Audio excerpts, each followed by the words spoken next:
Date है आज 22 अक्टूबर 2021। ये सब टॉपिक कवर करेंगे इस क्लास में। फर्स्ट टॉपिक है ग्लोबल थ्रेट असेसमेंट रिपोर्ट 2021। इसे वी प्रोटेक्ट ग्लोबल अलायंस, इस अलायंस ने लॉन्च किया है 2021 की रिपोर्ट। असेसमेंट का मतलब होता है मूल्यांकन, और ग्लोबल थ्रेट मतलब पूरे ग्लोब को खतरा है भाई साहब किसी चीज़ से, वो क्या है वो पढ़ेंगे। ये हमारे प्रीलिम्स के लिए इंपॉर्टेंट है और GS1 के लिए। GS1 में टॉपिक है सोशल इशू, तो GS1 पेपर के लिए, मेंस के लिए इंपॉर्टेंट है। वी प्रोटेक्ट ग्लोबल अलायंस एक ग्लोबल मूवमेंट है, एक पूरे वर्ल्ड का एक मूवमेंट है, अभियान है, आंदोलन है।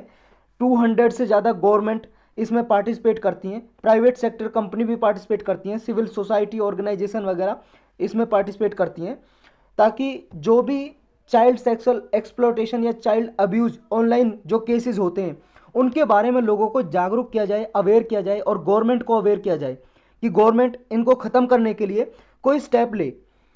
इसमें इंपॉर्टेंट फाइंडिंग्स क्या है रिपोर्ट में? इसमें कहा है कि अंडर फंडेड जो चाइल्ड सेक्सुअल अब्यूज़ होते हैं इनको रोकने के लिए गवर्नमेंट के पास अभी फंड नहीं है, गवर्नमेंट इनके लिए अलोकेट नहीं करती स्पेशल फंड कि ऐसे केसेस को रोका जाए।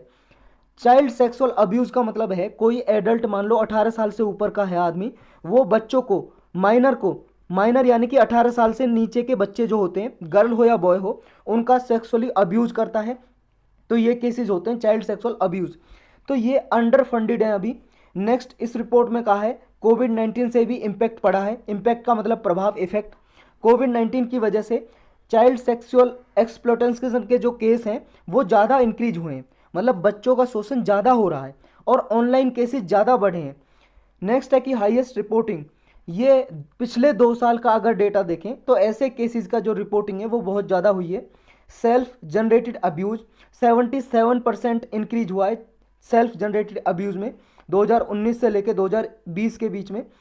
टूल्स टू डिटेक्ट ऑनलाइन जो ग्रूमिंग होती है उसके अभी ओनली 37% हमारे पास ऐसे टूल्स हैं जो ऑनलाइन ग्रूमिंग को डिटेक्ट कर सकते हैं या पता लगा सकते हैं। ये ऑनलाइन ग्रूमिंग होती क्या है? देखो, ऑनलाइन ग्रूमिंग का मतलब होता है ऑनलाइन साइट होती हैं जैसे फेसबुक है, FB, या इंस्टाग्राम बहुत चल रहा है भाई साहब आजकल, इंस्टाग्राम, या आपका ट्विटर है, कोई भी ऑनलाइन वेबसाइट है, कोई भी सोशल मीडिया की वेबसाइट है, या व्हाट्सअप मान लो आप, टेलीग्राम मान लो। व्हाट्सअप टेलीग्राम बहुत ज़्यादा आजकल चलते हैं। इस पर क्या है, लड़के लड़कियां एक दूसरे से बी फ्रेंड हो जाते हैं, बातें करते हैं, चैटिंग करते हैं, फ्रेंड बना लेते हैं, दोस्त बना लेते हैं। फिर मान लो ये बच्चे होते हैं 18 साल से कम या ऊपर, उन्हें बना लेते हैं फ्रेंडली, तो फिर बाद में उनका एक्सप्लॉयटेशन करते हैं। तो इस तरह के जो केस है ना ऑनलाइन ग्रूमिंग के, ये बहुत ज़्यादा बढ़ रहे हैं। पहले विश्वास दिलाएंगे, फ्रेंड बनाएंगे ऑनलाइन, चाइल्ड बच्चों को ट्रस्ट बिल्डअप करेंगे, विश्वास जगाएंगे, और फिर उनका एक्सप्लॉयटेशन करेंगे, उनके साथ फिजिकली या सोशली एक्सप्लॉयट करेंगे उन्हें। तो सजेशन क्या क्या दिए गए हैं, इसके ठीक करने के लिए क्या सलाह दी गई है? पहली बात तो ये, जो प्रिवेंशन एक्टिविटीज़ हैं उनकी प्रायोरिटाइज किया जाए। चाइल्ड सेक्सुअल अब्यूज के अगेंस्ट प्रिवेंशन एक्टिविटी का मतलब है कि रोकथाम के लिए, कि ऐसे जो केसेस हैं हो ही ना, बच्चों का शोषण हो ही ना, ऐसे केसेस को सुलझाने के लिए एक प्रिवेंशन एक्टिविटीज़ को बढ़ावा देना चाहिए ताकि इन केसेस को रोका जा सके। नेक्स्ट है कि safe online environment for children. देखो, बच्चों के लिए सेफ इन्वायरमेंट ऑनलाइन ही क्रिएट करना। कई बार आपने देखा होगा बहुत सारी ऐसी साइट्स हैं, वहाँ पे ऐसी ऐसी ऐड दिखा रहे होते हैं, बहुत सारी जो अश्लील एड्स होती हैं, तो ऐसी एड्स को ख़त्म किया जाए। बहुत सारी ऐसी साइट्स को, जो एजुकेशनल साइट्स हैं उस पर भी ऐसी एड्स दिखाई जाती हैं कभी कभी। जो भी स्टेक होल्डर्स हैं इसमें इन्वॉल्व, जैसे माता पिता हैं, पेरेंट्स, या कोई टीचर हैं, इन सबको भी बच्चों को जागरूक करना चाहिए, बच्चों को एजुकेट करना चाहिए, बताना चाहिए कि ऐसा उनके साथ हो सकता है ऑनलाइन या कैसे भी। नेक्स्ट टॉपिक है India more vulnerable to heat extremes. ये लांसेट ने अभी रिपोर्ट जारी की है कि हीट एक्सट्रीम की वजह से इंडिया ज़्यादा वनरेबल है, मतलब इंडिया को ज़्यादा नुकसान हो सकता है अगर हीट एक्सट्रीम, ज़्यादा हीट बढ़ेगी, क्लाइमेट चेंज होगा, उसकी वजह से हीट ज़्यादा बढ़ेगी, टेम्परेचर ज़्यादा बढ़ेगा, तो इससे इंडिया को ज़्यादा नुकसान होगा। ये प्रीलिम्स के लिए भी इंपॉर्टेंट है, और GS पेपर 3 है जो हमारा, इसमें इन्वायरमेंट क्लाइमेट चेंज का जो टॉपिक है उसके लिए इंपॉर्टेंट है। ये लांसेट ने अभी रिपोर्ट जारी की है, countdown on health and climate change, ये रिसेंटली लॉन्च की है। ये फ्लैगशिप रिपोर्ट है जनरल लांसेट की। देखो, ये एक मेडिकल जर्नल है, जर्नल का मतलब मान लो एक मैगजीन, पत्रिका जैसे निकलती है महीने में 15 दिन में, ऐसे ही ये लांसेट एक जर्नल है, पत्रिका है। ये रिपोर्ट जारी की है इसने अभी, ये हीट की वजह से किसको कितना इफेक्ट पड़ेगा, और इंडिया को ज़्यादा इफेक्ट पड़ेगा ये बोला इसने। इसने साइंटिफिक लिटरेचर है इसका एक जो रिलेशनशिप बताता है कि क्लाइमेट चेंज की वजह से पब्लिक हेल्थ पे क्या इफेक्ट पड़ेगा। ये 6th एनुअल रिपोर्ट है लांसेन की, जिसने 44 इंडिकेटर को ट्रैक किया है कि हेल्थ पे, स्वास्थ्य पे क्या इफेक्ट पड़ेगा क्लाइमेट चेंज की वजह से। क्लाइमेट चेंज का मतलब है जलवायु परिवर्तन।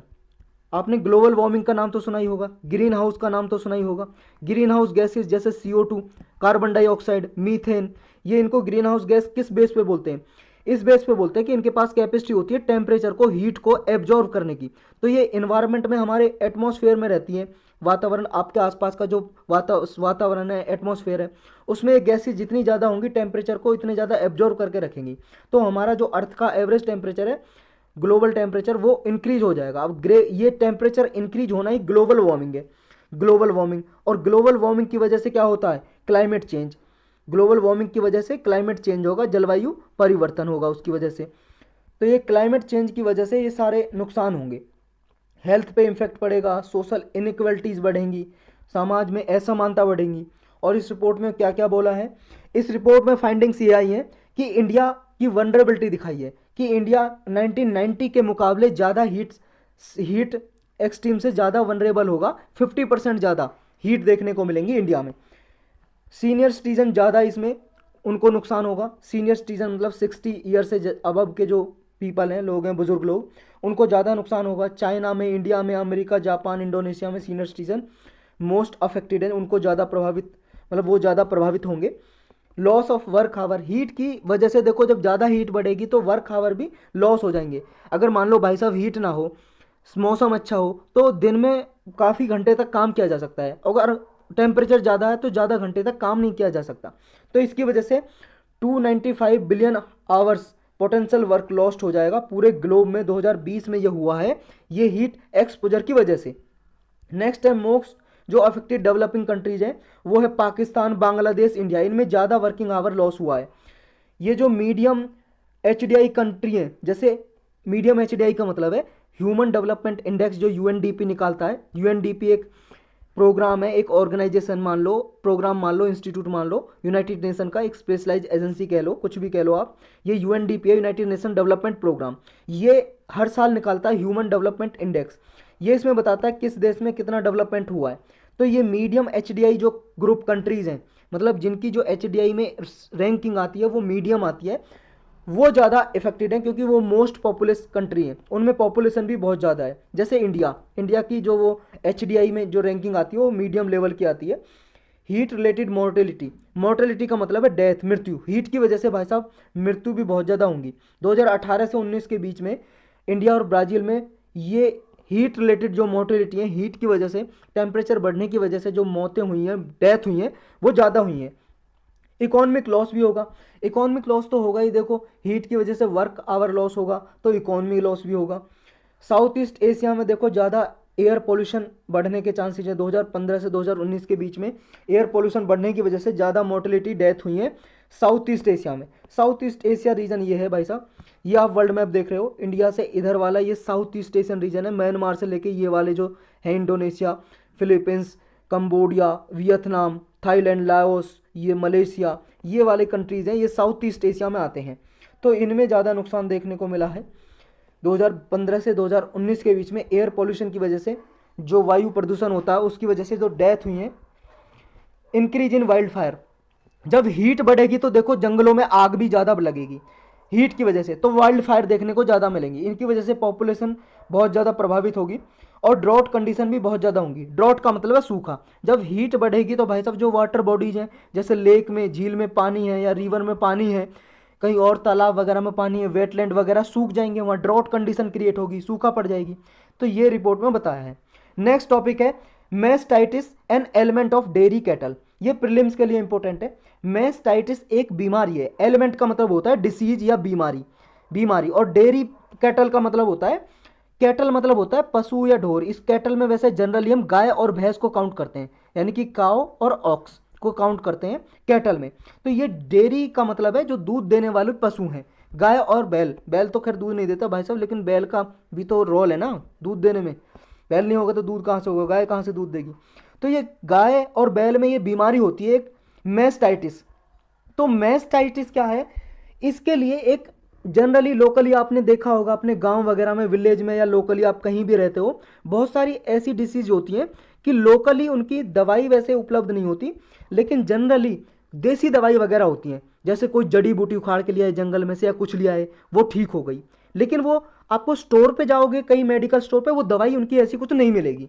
तो ऐसी बहुत सारी बीमारियां हैं। ऐसी मैस्टाइटिस की देखो, इसे ट्रीट करने के लिए अभी दवाई तो है, एंटीबायोटिक वगैरह दी जाती है। जब किसी गाय बैल को मान लो ये बीमारी हो गई तो एंटीबायोटिक दिए जाते हैं, इंजेक्शन या गोली वगैरह दिए जाते हैं एंटीबायोटिक, तो टैबलेट वगैरह या कुछ ऐसी दवाई दी जाती है, तब ठीक किया जाता है, लेकिन उनसे नुकसान होता है।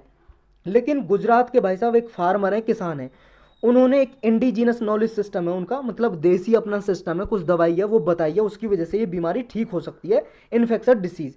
तो डेयरी कैटल को फायदा हो सकता है इसकी वजह से। देखो ये डेयरी कैटल में होने वाली ये मोस्ट कॉमन बीमारी है, डिसीज है, इन्फेक्शस डिसीज है, इन्फेक्शन हो जाता है पशुओं को, जिसकी वजह से उनकी मिल्क की क्वालिटी घट जाती है, दूध देने की क्वालिटी घट जाती है उनकी। और जब दूध नहीं देंगे ज़्यादा तो किसानों पे भी अफेक्ट पड़ेगा, क्योंकि उनकी तो इनकम जनरेट कहाँ से होती है, दूध बेच के। तो किसानों की इनकम, एम्प्लॉयमेंट वगैरह भी प्रभावित होगी। और देखो इसका ट्रीटमेंट एंटीबायोटिक से किया जाता है। तो एंटीबायोटिक की वजह से देखो एंटीबायोटिक रेजिस्टेंस होने के ज़्यादा चांसेस होते हैं। एंटीबायोटिक रेजिस्टेंस का मतलब ये होता है कि जैसे मान लो ये दूध देते हैं पशु, इनका दूध भाई साहब ह्यूमन पीते हैं, लोग पीते हैं। अब ये पीते हैं तो इनमें जब एंटीबायोटिक यूज किया जा रहा है इस बीमारी को ठीक करने के लिए, जैसे पशुओं में मैस्टाइटिस हुई, अब उनके लिए एंटीबायोटिक दवाई दी। अब एंटीबायोटिक होने की वजह से इनका दूध पिया इंसान ने, अब उनको भी, इंसान को एंटीबायोटिक रेजिस्टेंस हो सकता है। एंटीबायोटिक रेजिस्टेंस का मतलब ये है जैसे मान लो कोई बीमारी हुई इंसान को, आदमी को, औरत को या आदमी को, किसी को भी, तो बीमारी के लिए पहले जो एंटीबायोटिक दी जा रही थी, मान लो कोई ए बीमारी है, अब ए बीमारी को ठीक करने के लिए एंटीबायोटिक दी जाती है और इससे ठीक हो जाती है। लेकिन जब एंटीबायोटिक रेजिस्टेंस हो गया, रेजिस्टेंस का मतलब है ठहराव, रुकाव, तो ये एंटीबायोटिक से पहले ए बीमारी को ठीक करने के लिए दिया जाता था, अब ये इस पर कोई असर नहीं करेगा, यानी कि ये एंटीबायोटिक इस ए बीमारी को ठीक नहीं कर पाएगा। ये है एंटीबायोटिक रेजिस्टेंस। तो ये एंटीबायोटिक रेजिस्टेंस पहले हो जाते थे तो ये इनके चांसेस कम रहेंगे। ये इतने सारे फायदे होंगे और कॉस्ट इफेक्टिव भी है ये। नेक्स्ट है नेब्रा स्काई डिस्क, ये भी प्रीलिम्स के लिए इंपॉर्टेंट है। ये है नेब्रा स्काई डिस्क। ये देखो ब्रिटिश म्यूजियम है लंदन में, वहां पे डिस्प्ले किया जाएगा नेब्रा स्काई डिस्क। ऐसा माना जाता है, देखो ये वर्ल्ड का oldest concrete depiction of star है। ये देखो कंक्रीट का बना हुआ है, जैसे आपके घर बनते हैं, घरों पे लेंटर डलता है, लेंटर कंक्रीट का बनता है, रोडी वगैरह उसमें क्रेशर या आपका सीमेंट वगैरह मिलता है, तो इसी तरह से ये कंक्रीट का बना हुआ है। इसमें स्टार, तारे वगैरह दिखाए गए हैं। ये देखो सन है, चंद्रमा है, ऐसे बहुत सारे स्टार दिखाए गए हैं इसमें। ये बना हुआ है कंक्रीट का। ये 36 ईयर एगो बनाया गया था, 3600 साल पहले ये बनाया गया था, इतना पुरानी डिस्क है। इसमें ये नीचे दबाया गया था, बरीड किया गया था, रिचुअली मतलब रीति रिवाज के तौर पे दबाया गया था वहाँ पे। ये इसके साथ 2 स्वॉर्ड, 2 तलवारें और कुछ कुल्हाड़ी एक्सिस, 2 स्पाइरल आर्म रिंग, ऐसी आर्म रिंग, और आर्म मतलब आर्म आपके हाथों में पहने जाने वाली रिंग, एक ब्रॉन्ज की चीजल है, चीजल का मतलब छेनी होती है। ये नेब्रा जगह है जर्मनी में, वहां पे दबाए गए थे। अब ये देखो ये रखे जाएंगे कहाँ पे, इस म्यूजियम में, लंदन में जो म्यूजियम है वहां पे ये रखा जाएगा। ये खोद के भी निकाला है। नेक्स्ट टॉपिक है कुशीनगर। कुशीनगर देखो हमने कल भी इसके बारे में डिस्कस किया था, कुछ और इसमें मेजर पॉइंट है वो डिस्कस कर लेते हैं।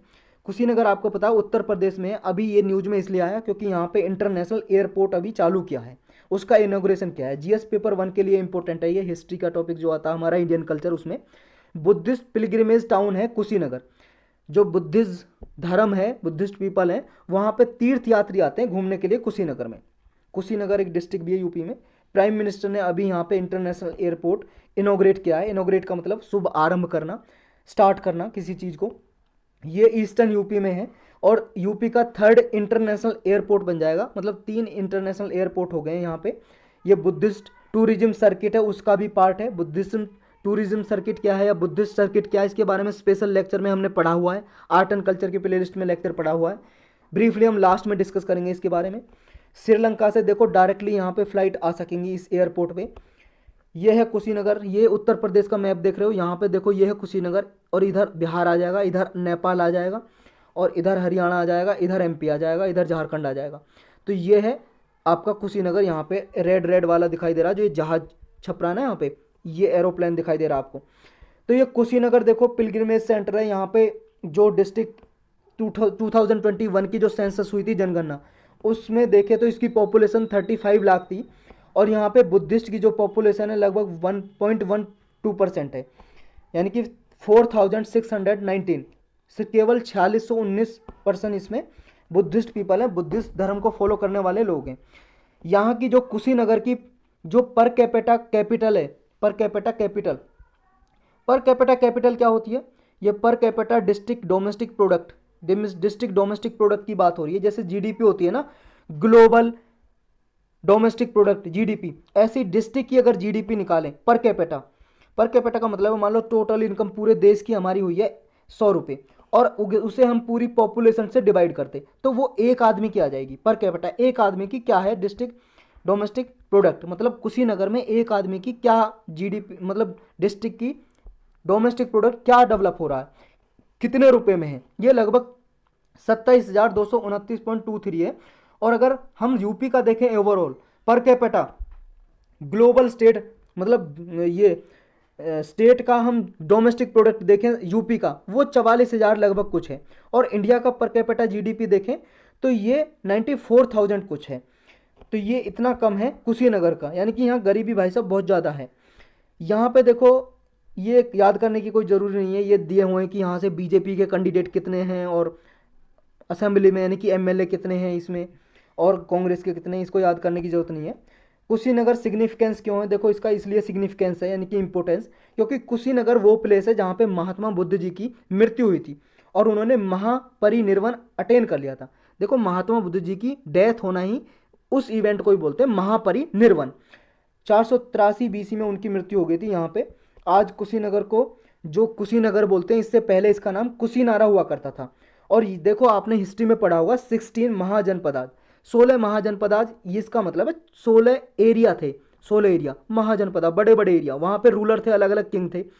लगभग इनमें ना रिपब्लिक हुआ करती थी। रिपब्लिक का मतलब है जिनका हेड ऑफ द स्टेट, यानी कि जैसे हमारे हेड ऑफ द स्टेट कौन है? प्रेसिडेंट, यानी कि head of the state directly या इनडायरेक्टली पीपल द्वारा इलेक्टेड हों, तो ऐसे रिपब्लिक हुआ करते थे। ये 16 महाजनपद। और यहाँ पे मल्ल एक रीजन था, 16 महाजनपद में से एक रीजन था मल्ल रीजन। मल्ल रिपब्लिक था यहाँ पे भी, यानी कि उनके जो हेड ऑफ द स्टेट थे वो डायरेक्टली इनडायरेक्टली इलेक्ट होते थे पीपल द्वारा। और यहाँ पे मल्ल रिपब्लिक जो रीजन था उसकी कैपिटल राजधानी थी कुशीनारा, जिसका नाम आज है कुशीनगर। ये देखो एरिया। उसके बाद मल्ल रिपब्लिक के बाद मौर्य डायनेस्टी ने यहाँ पे रूल किया, उसमें मिला दिया गया। सुंग डायनेस्टी ने यहाँ पे रूल किया, उसके पास था एरिया। फिर कुषाण डायनेस्टी ने भी किया, डायनेस्टी का मतलब है वंश कुल। गुप्ता ने भी यहाँ पे, गुप्त डायनेस्टी जो आई थी उन्होंने भी रूल किया। हर्षवर्धन ने किया, पाल डायनेस्टी आई उसने भी रूल किया, उसके रीजन में भी ये था। इसका जो फर्स्ट एक्सकेवेशन यहाँ पे खुदाई हुई थी जो पहली कुशीनगर में, वो अलेक्जेंडर कनिंघम ने कराई थी। ये अंग्रेजों का जब रूल हुआ करता था, ये अलेक्जेंडर कनिंघम वही है जिसने आर्कोलॉजिकल सर्वे ऑफ इंडिया ये ऑर्गेनाइजेशन सेटअप की थी। इसका हेडक्वार्टर अभी न्यू दिल्ली में है। ये 1861 में इसने बनाई थी अलेक्जेंडर कनिंघम ने। ये अलेक्जेंडर कनिंघम ने ही फर्स्ट एक्सकेवेशन का मतलब खुदाई करवाई थी यहाँ पे, कि इसमें कुछ यहाँ पे 6 मीटर का लंबा स्टैचू मिला था रिक्लाइनिंग बुद्धा का 1876 में। और यहाँ पे दूसरे आदमी थे ACL कार्लेल, जिन्होंने मिलकर खुदाई कराई थी यहाँ पे। तो ये 6 मीटर का जो स्टैचू मिला था रिक्लाइनिंग बुद्धा का मतलब है बुद्धा की इमेज मिली थी, लेटे हुए थे बुद्धा। तो ये कुशीनगर देखो बहुत ही कम प्लेसेस में ऐसा है जहाँ पे बुद्धा रिक्लाइनिंग फॉर्म में मिले थे। और सिग्निफिकेंस क्या है? अभी जो कुशीनगर को इंटरनेशनल एयरपोर्ट बनाया है यहाँ पे और डेवलपमेंट किया है। देखो बुद्धिस्ट ओरिजिनेट हुआ है इंडिया में, बुद्धिज्म यानी कि बुद्धिज्म धर्म कहाँ पे? इंडिया से निकला है। और 7 मतलब पूरे वर्ल्ड में 8 ऐसी बुद्धिस्ट पिलग्रिमेज साइट हैं जहाँ पे टूरिस्ट मतलब जाते हैं, पिलग्रिमेज साइट हैं जहाँ पे घूमने के लिए जाते हैं, मेजर साइट। और उनमें से 7 साइट इंडिया में हैं। लेकिन फिर भी केवल 1% बुद्धिस्ट पिलग्रिमेज का मतलब है तीर्थयात्री जो घूमने के लिए जाते हैं, पर्यटक वगैरह टूरिज्म के लिए, यानी कि टूरिस्ट जो जाते हैं घूमने के लिए बुद्धिस्ट साइट पे, पूरे वर्ल्ड में केवल 1% ही हमारे देश में घूमने के लिए आते हैं। जो कि 7 साइट है 8 में से पूरे वर्ल्ड में से मेजर साइट जो बुद्धिस्ट यानी कि बुद्धिज्म धर्म से बिलोंग करती हैं। तो ये गवर्नमेंट को एक तरह से अवेयर करने के लिए, जागरूक करने के लिए, ताकि वो टूरिस्ट इंफ्रास्ट्रक्चर बनाए, ताकि यहाँ पे अच्छे रोड हो, रेलवे हो, एयरपोर्ट हो, अच्छी फैसिलिटी हो, अच्छी यहाँ पे साफ़ सुथरा क्लीन इन्वायरमेंट हो, ताकि देखो यहाँ पे लोग घूमने के लिए आएँ। अभी देखो साउथ ईस्ट एशियन नेशन है जैसे इंडोनेशिया, थाईलैंड, यहाँ पे लोग ज़्यादा जाते हैं घूमने के लिए। ये वर्ल्ड क्लास फैसिलिटी जब डेवलप होगी तो बुद्धिस्ट टूरिस्ट इंडिया में आएंगे घूमने के लिए, और जब इंडिया में लोग घूमने के लिए आएंगे तो रेवेन्यू और एम्प्लॉयमेंट जनरेट होगी। जो वहाँ पे आसपास लोग भाई साहब रहते हैं, जैसे मान लो कोई ऑटो चला रहा है तो उनको ऑटो को लोग आएंगे घूमने, ऑटो में बैठेंगे, रोजगार मिलेगा। जो दुकान खोल रखी है, दुकान में से सामान खरीदेंगे तो उनको रोजगार मिलेगा, उनकी इनकम जनरेट होगी। इसलिए ये लेटेस्ट मूव लिया है इंडिया ने कि यहाँ पे बुद्धिस्ट पिलग्रिमेज साइट को हमारी कंट्री में प्रमोट किया जाए। ये बुद्धिस्ट सर्किट क्या है? देखो 2016 में मिनिस्ट्री ऑफ टूरिज्म ने ये बुद्धिस्ट सर्किट अनाउंस किया था। जितनी भी देखो बुद्धिज्म धर्म से आसपास जो भी नेपाल में या श्रीलंका में ये साइट है उनको डेवलप किया जाए। इस तरह से देखो नेपाल में, उत्तर प्रदेश है हमारा, ये इधर नेपाल है, ये साइट है जो कुशीनगर लुम्बिनी नेपाल में है, कपिल वस्तु नेपाल में है, इस सारावस्ती यूपी में है, वाराणसी सारनाथ ये बोध गया बिहार में है, राजगीर बिहार में है, नालंदा बिहार में है, वैशाली बिहार में है, और केसरिया। ये साइट को जोड़ दें, कनेक्टिविटी बनाना रेल से, रोड से, ताकि बुद्धिस्ट पिलग्रिमेज मतलब कोई आए पिलग्रिमेज यानी कि तीर्थयात्री घूमने के लिए, कनेक्टिविटी अच्छी हो, यहाँ से एक प्लेस से जाए घूमने के लिए और घूमता घूमता चला जाए। तो ये साइट है भाई साहब, ये लिखी हुई है जो हमने ऊपर पढ़ी थी। नेक्स्ट है भूमिपुत्र बिल इन गोवा। ये एक बिल है, पेश किया था गोवा की असेंबली में, वहाँ की जो लेजिस्लेटिव असेंबली है यानी कि विधानसभा। ये जीएस पेपर 2 के लिए इंपॉर्टेंट है हमारा। अभी गोवा के सीएम ने देखो गवर्नर को भेजने के लिए मना कर दिया इसको। असेंबली में तो पास हो गया लेकिन गवर्नर को नहीं भेज रहे, अभी इसे पास करवाना नहीं चाहते, क्योंकि देखो बिल तो जब भी पास होगा ना, अगर असेंबली में तो पहले असेंबली में पास होगा और यानी कि लेजिस्लेटिव, स्टेट की लेजिस्लेटिव असेंबली में पास होगा, यानी कि विधानसभा बोलते हैं हिंदी में, और फिर गवर्नर के पास भेजते हैं अपनी असेंट। जब गवर्नर दे देते हैं बिल को, अपनी अनुमति दे देते हैं, साइन कर देते हैं, तो बिल पास हो जाता है, एक्ट बन जाता है, फिर वो कानून बन जाता है। लेकिन अभी गोवा के सीएम ने ये क्लेरिफाई किया है कि हम इस बिल को अभी नहीं भेजेंगे। क्यों नहीं भेजेंगे, कुछ उसके कंसर्न है, वो पढ़ेंगे। पहले इस बिल के बारे में पढ़ते हैं क्या है ये। देखो गोवा ने भूमिपुत्र अधिकारिणी बिल 2021 ये पास किया अभी असेंबली ने जुलाई 30 को। तब से देखो ये एक तरह से सेंटर ऑफ द आई बना हुआ है, एक तरह से इस पर चर्चाएं चल रही हैं। ये बिल टारगेट रखता है कि जो भूमिपुत्र का स्टेटस है, एक पर्सन को, जो पर्सन गोवा में पिछले 30 साल से रह रहा है और 1 अप्रैल 2019 से पहले 30 साल से रह रहा है, वो ये कट ऑफ डेट आपको याद रखनी है, 1 अप्रैल 2019 से पहले अगर वो 30 साल तक रह रहा है गोवा में, तो उसको ऑनरशिप दी जाएगी अप टू 250 स्क्वायर मीटर की लैंड पर। मान लो बहुत सारे पर्सन ऐसे रह रहे हैं, जमीन है लेकिन उनकी कोई रजिस्ट्री नहीं है, कभी भी कोई निकाल सकता है उन्हें। तो ऐसे लोग जो अगर 30 साल से वहाँ पे रह रहे हैं तो 250 एकड़ की ज़मीन पर उन्हें मालिकाना हक दिया जाएगा, यानी कि उनकी रजिस्ट्री दी जाएगी, उनके नाम पे हो जाएगी वो ज़मीन। ज़्यादा से ज़्यादा 250 एकड़ की ज़मीन दी जाएगी, उससे ज़्यादा की नहीं दी जाएगी इसमें, इस बिल के द्वारा। लेकिन एक्टिविस्ट इसका विरोध कर रहे हैं कि जो ट्राइबल पॉपुलेशन वगैरह वहाँ पे रहती है, जो इंडिजिनस पॉपुलेशन, उसको नुकसान होगा, उसकी जो सेंटीमेंट्स है, भावनाएं, उनको हर्ट होगा भाई साहब। ये क्या होगा हम लास्ट में देखेंगे, क्या परेशानियां हैं उनको। पहले इस बिल की हाईलाइट देखते हैं, क्या क्या इस बिल में दिया गया है। इस बिल में ये कहा है, एक तो वही 30 साल से, जो 30 साल या उससे ज़्यादा से रह रहा है, तो उनको ऑनरशिप दी जाएगी लैंड की 250 तक, और कट ऑफ डेट होगी 1 अप्रैल 2019। इसके इम्प्लीमेंटेशन कैसे होगा, इसमें देखो एक भूमिपुत्र अधिकारिणी होगी, यानी कि एक कमेटी होगी, एक कमेटी जिसका नाम है भूमिपुत्र अधिकारिणी। और इस कमेटी में कौन कौन सदस्य होंगे मेंबर, इसमें डेप्यूटी कलेक्टर होंगे डिस्ट्रिक्ट के, चेयरपर्सन होंगे ये इसके कमेटी के, कुछ ऑफिसर और डिपार्टमेंट से आएंगे, टाउन के या कंट्री प्लानिंग से, फॉरेस्ट इन्वायरमेंट डिपार्टमेंट से, और मामलतदार होंगे, मामलतदार मतलब ताल्लुक के रेस्पेक्टिव मेंबर जो होते हैं वो आएंगे इसमें।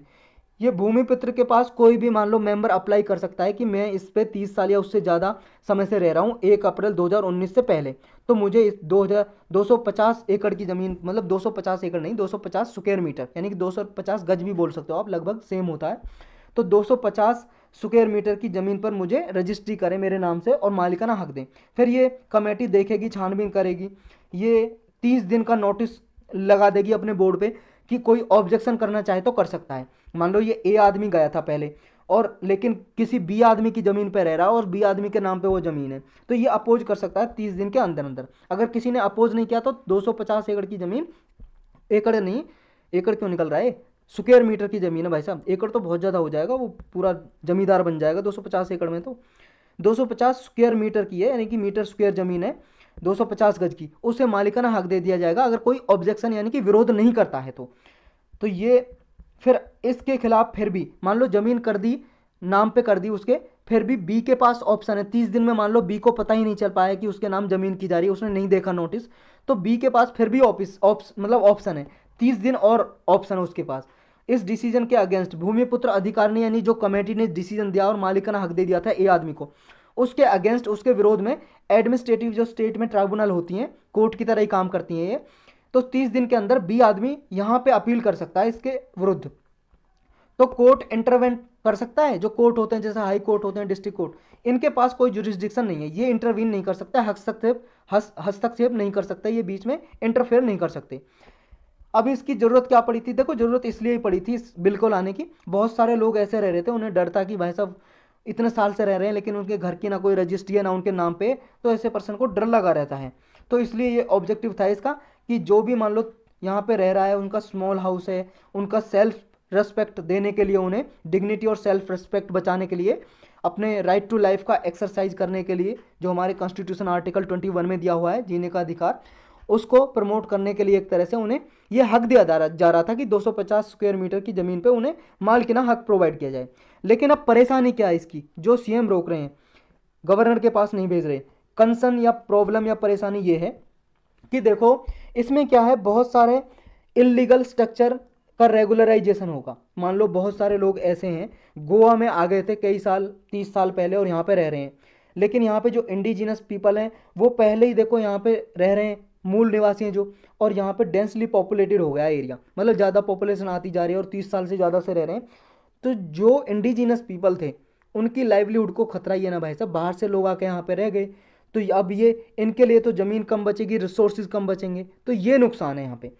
नेक्स्ट टॉपिक है डबल डिप लानिना, ये जीएस पेपर 1 है हमारा, मेंस में इसके लिए इंपॉर्टेंट है और प्रीलिम्स के लिए भी इंपॉर्टेंट है। ये देखो रिसेंटली न्यूज में है, national ocean and atmospheric administration है जो एक अमेरिकन साइंटिफिक एजेंसी है, ये इसने डिक्लेयर किया है कि लानिना दोबारा से रीडेवलप हो गया है, और लानिना का रीडेवलप होना ही देखो उसे बोलते हैं ये डबल डिप लानिना बोलते हैं। लानिना क्या होता है? देखो लानिना होता है, यहाँ पे आप देख रहे हो वर्ल्ड मैप, ये है साउथ अमेरिका, यहाँ पे एक कोल्ड करंट आ रही है, कोल्ड करंट यानी कि कोल्ड ओशियन करंट, और ओशियन करंट क्या होती है? धीरे धीरे पानी का, सरफेस वाटर का चलना ही करंट है, ये बिजली की लगने वाली करंट की बात नहीं कर रहे हैं, ये समुद्र के पानी का धीरे धीरे ग्रेजुअली चलना, समझे, वो है ओशियन करंट। और ये कोल्ड करंट और वार्म करंट दो तरह की होती है, गर्म जल धाराएं हिंदी में बोलते हैं, वार्म करंट को गर्म जल धाराएं, और कोल्ड करंट को बोलते हैं ठंडी जल धाराएं। तो ये कोल्ड करंट यहाँ पे आती है भाई साहब, ये चिली करंट भी बोलते हैं या हम्बोल्ट करंट भी बोलते हैं। तो नॉर्मली यहाँ पे ना ठंडा रहता है टेम्परेचर, थोड़ा मतलब नॉर्मली कोल्ड रहता है, लेकिन कभी कभी क्या होता है 2-3 साल में ऐसा होता है कि यहाँ पे और ज़्यादा ठंडा हो जाता है, तो उस सिचुएशन को बोलते हैं लानिना। और कभी कभी क्या होता है 2-3 साल में ठंडे होने की बजाय गर्म हो जाता है, उसको बोलते हैं एल नीनो। तो ये एल नीनो और लानिनो पूरा डिटेल में आपको देखना है भाई साहब, 30 मिनट का लेक्चर है ये, क्योंकि बहुत ही ज़्यादा इंपॉर्टेंट टॉपिक है। आप क्वेश्चन पेपर उठाकर देखोगे पिछले कई साल के, 10-15 साल के, तो कई बार 3 से 4 बार यूपीएससी ने भी पूछा है, ये मेंस में भी, प्रीलिम में भी, हर किसी में पूछा है, आपके पीसीएस के एग्जाम में भी। तो देखो आपके जो वीडियो चल रहा है उसके नीचे सिंपल सीएससी लिखा होगा, वहाँ पे आप जाओगे तो ऊपर यहाँ पे स्क्रीन खुल जाएगी आपकी, यहाँ पे होम लिखा होगा, फिर वीडियो, फिर यहाँ पे एक प्ले लिस्ट लिखा होगा, प्ले लिस्ट पे क्लिक करोगे तो नीचे आ जाएगी ज्योग्राफी की playlist, geography in news for UPSC prelim and mains या जीएस पेपर 1, वहाँ पे लिखा होगा ज्योग्राफी, उसमें जाके ये लेक्चर देख सकते हो लानिना एल नीनो के बारे में, और एक होता है एनसो, तो इन सब के बारे में वहाँ पे लेक्चर लिखा हुआ है। लेटेस्ट यहाँ जो था वो मैंने बता दिया कि लानिना जब कंजिक्यूटिवली का मतलब होता है लगातार 2 बार लानिना की सिचुएशन हो जाए, उसी को डबल डिप लानिना बोलते हैं। डबल का मतलब वैसे भी दोबारा ही होता है, मीनिंग से समझ सकते हो आप। तो यही था इस लेक्चर में।